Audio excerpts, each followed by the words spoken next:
Hello viewers, আসসালামু আলাইকুম। আজকে আরেকটি রান্না নিয়ে চলে আসলাম। আজকে সরিষা শাক দিয়ে চিংড়ি রান্না করব, সরিষা শাকের ঝোল।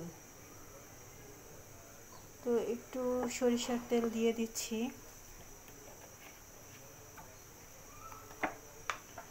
আপনারা এটা খেয়েছেন কিনা জানি না, যারা খেয়ে থাকেন তারা তো জানবেন, আর যারা খাননি তারা এইভাবে রান্না করে টেস্ট করে দেখবেন কেমন হয়েছে।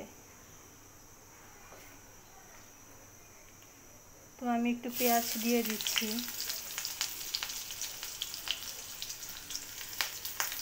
এটাতে বেশি কিছু লাগে না, কাঁচামরিচও দিয়ে দিলাম।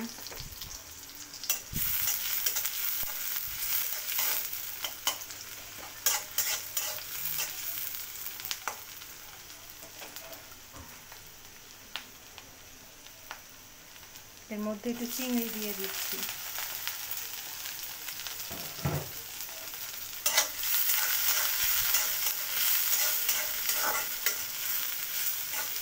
এখন একটু হালকা ঠান্ডা, তো এর মধ্যে এই শাকগুলো খেতে ভালোই লাগে।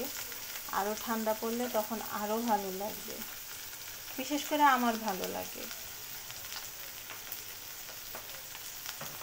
তো আমি একটু রসুন পেস্ট দিয়ে দিচ্ছি।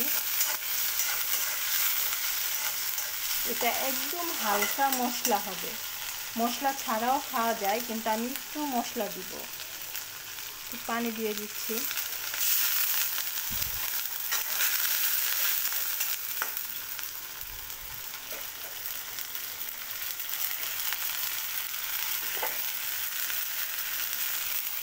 লবণ,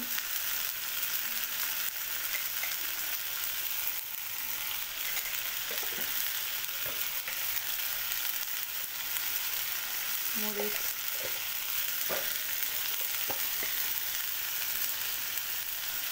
অল্প একটু হলুদ।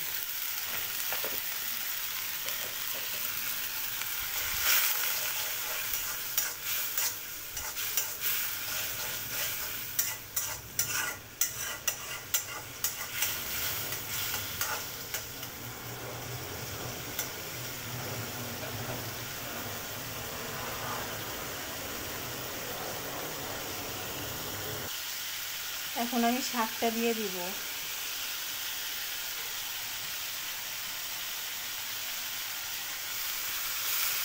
শাকটা ধুয়ে আমি কেটে রেখেছি।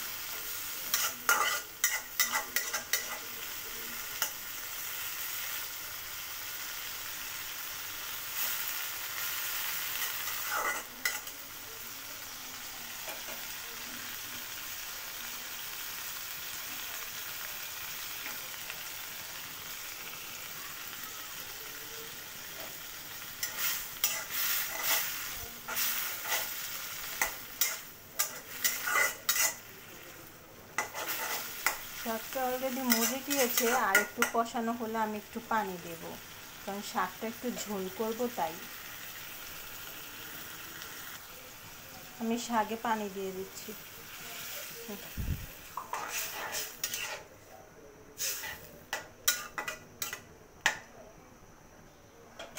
সাথে একটু জিরের গুঁড়ো দিয়ে দিব, একদম হালকা, অল্প একটু জিরের গুঁড়ো।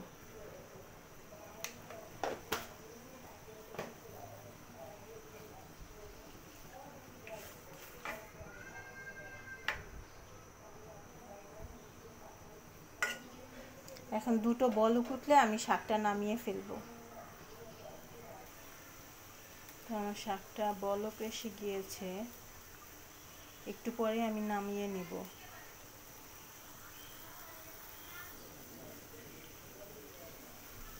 তো আমার শাকটা হয়ে গিয়েছে, আমি এখন চুলা অফ করে দিব, নামিয়ে নিব। তো এটা টেস্ট করে দেখবেন, হালকা মশলার মধ্যে ঝোল করেছি, গরম ধোয়া উঠানো ভাপের সাথে খুবই ভালো লাগবে। এটা বিশেষ করে আমার ভালো লাগে। ওকে, আল্লাহ হাফেজ।